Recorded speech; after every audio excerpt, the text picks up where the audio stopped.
c'est l'endroit le plus chaud sur Terre, du moins lorsqu'il s'agit de la température de l'air. Le 10 juillet 1913, la température a atteint une valeur effrayante et record de 56,7 degrés Celsius. Pas étonnant que les gens l'appellent la vallée de la mort. C'est aussi le point le plus bas de toute l'Amérique du Nord, situé à 86 mètres en dessous du niveau de la mer. Lorsque tu viens ici pour la première fois, tu peux avoir l'impression que tu es soudain entouré de glace. Mais est-ce vraiment de l'eau gelée que tu vois là? Ne te laisse pas tromper. Il s'agit en fait de sel. Lorsque l'eau de la pluie se combine aux minéraux, la couche externe de roche qui entoure cette zone se dissout. Lorsque l'eau s'évapore, il ne reste que du sel.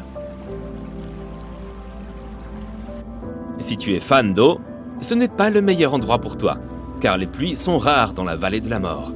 Si rares qu'en moyenne, cette région reçoit moins de 5 cm de précipitations par an. Cela fait de la vallée de la mort l'endroit le plus sec non seulement des États-Unis, mais aussi de toute l'Amérique du Nord. En 1929 et 1953, cet endroit n'a pas reçu une seule goutte de pluie pendant toute l'année. Ce paysage surréaliste devient encore plus frappant lorsque tu vois les dunes de sable.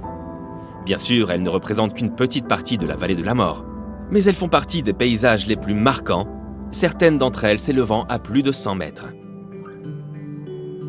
Si tu arrives un jour au sommet des dunes de sable, tu auras peut-être la chance de découvrir l'une des choses les plus étranges du désert, le chant du sable. Mais pourquoi cela se produit-il? Est-ce vraiment le sable qui fait ce bruit, ou y a-t-il quelque chose d'autre responsable? La réponse la plus franche est que nous n'avons pas encore totalement compris ce phénomène. Une explication pourrait être que le sable qui glisse sur les dunes produit ce son en raison de la friction entre ses grains.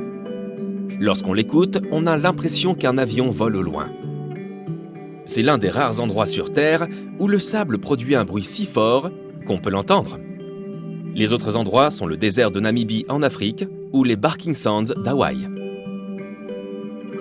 Si tu penses que les choses ne peuvent pas être plus étranges dans cet endroit surréaliste, écoute-moi bien. Certains des rochers semblent bouger tout seuls. Peut-être que c'est parce que les animaux se cognent dessus. Je veux dire, la vallée abrite le célèbre grand géocoucou. Ce petit oiseau, qui mesure moins de 60 cm et pèse 1 kg, est l'une des rares créatures à vivre ici. Il a adapté sa température corporelle pour survivre à la chaleur intense de la journée. Mais le géocoucou n'est peut-être pas le coupable. Après tout, il n'est pas assez grand pour causer ce genre de conséquences.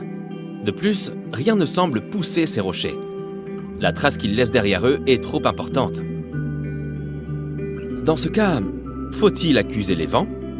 Cette explication ne semble pas non plus convenir, car certains de ces rochers sont si gros qu'il est impossible qu'ils soient simplement emportés par le vent. Je veux dire, ils peuvent peser jusqu'à 350 kg et quand même parcourir une distance de plus de 457 mètres. Dans ce cas, il y a peut-être quelque chose dans la composition de ces rochers qui les aide à se déplacer quand ils le veulent? Serait-il fait d'un matériau spécial? Les scientifiques se sont montrés tout aussi déçus que toi en ce moment lorsqu'ils ont fait leurs recherches sur cette théorie.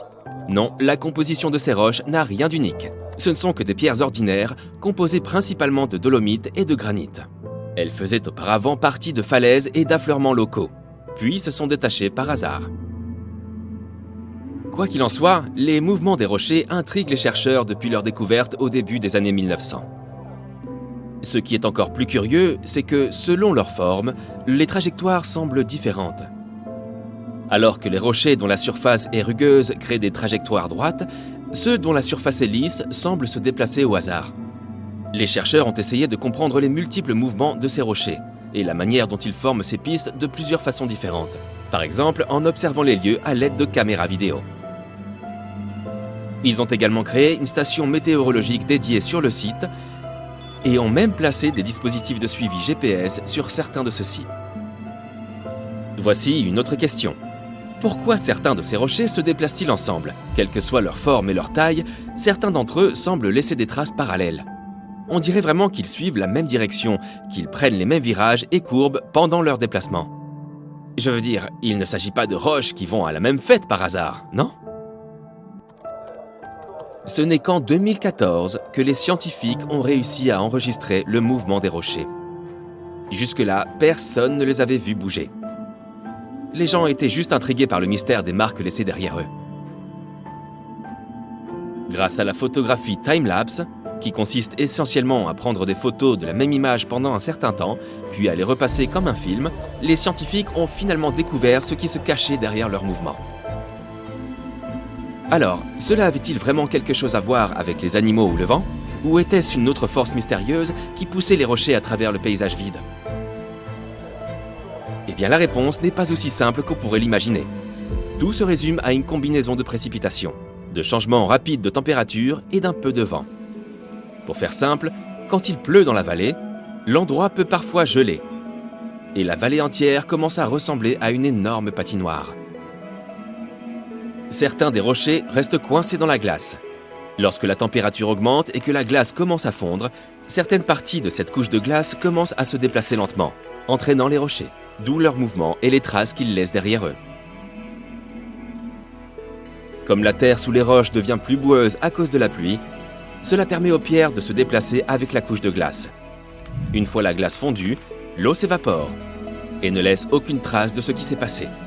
En revanche, les traces laissées par les pierres se solidifient sous l'effet de la chaleur et du soleil, ce qui donne l'impression que les pierres se sont déplacées toutes seules.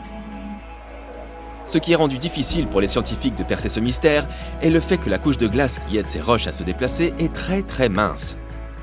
Elle doit être suffisamment grande en termes de surface totale, mais suffisamment fine pour s'évaporer très rapidement, sans laisser aucun signe de sa présence. Quoi qu'il en soit, malgré le nom du désert, il y a beaucoup de créatures qui se promènent dans cet endroit. Même des poissons. Je sais, des poissons dans le désert, hein? Eh bien, étonnamment, il existe 6 espèces de poissons qui peuvent survivre ici, malgré les eaux salées et les conditions difficiles. L'une de ces espèces de poissons résistantes est le Cyprinodon diabolis du trou du diable. Il ne vit que là, dans l'eau dont la température peut monter jusqu'à 34 degrés Celsius. À cause de cette température et de la concentration en oxygène, aucune autre espèce de poisson ne peut s'en sortir. Mais il n'y a pas que des poissons. Il y a en fait une grande variété d'animaux sauvages dans le désert. On y trouve plus de 50 espèces de mammifères et même plusieurs types de reptiles. Tu trouveras ici des animaux comme les coyotes, les renards sauvages, les lynx roux et les pumas. Parmi les espèces plus petites, tu pourras apercevoir des lapins, des écureuils, des chauves-souris, des tortues, des rats et des souris.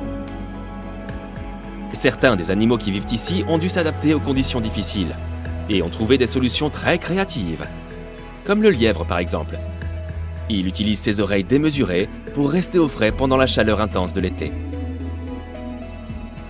Les rats kangourous ont également un tour unique dans leurs manches. Ils peuvent survivre avec presque pas d'eau du tout. Comment? Ils peuvent obtenir toute l'eau nécessaire à partir de la nourriture qu'ils mangent. D'autres créatures, comme les tortues, ont recours à l'hibernation. Jusqu'à 9 mois par an, elles se reposent pour se protéger des conditions extrêmes du désert. Pratique.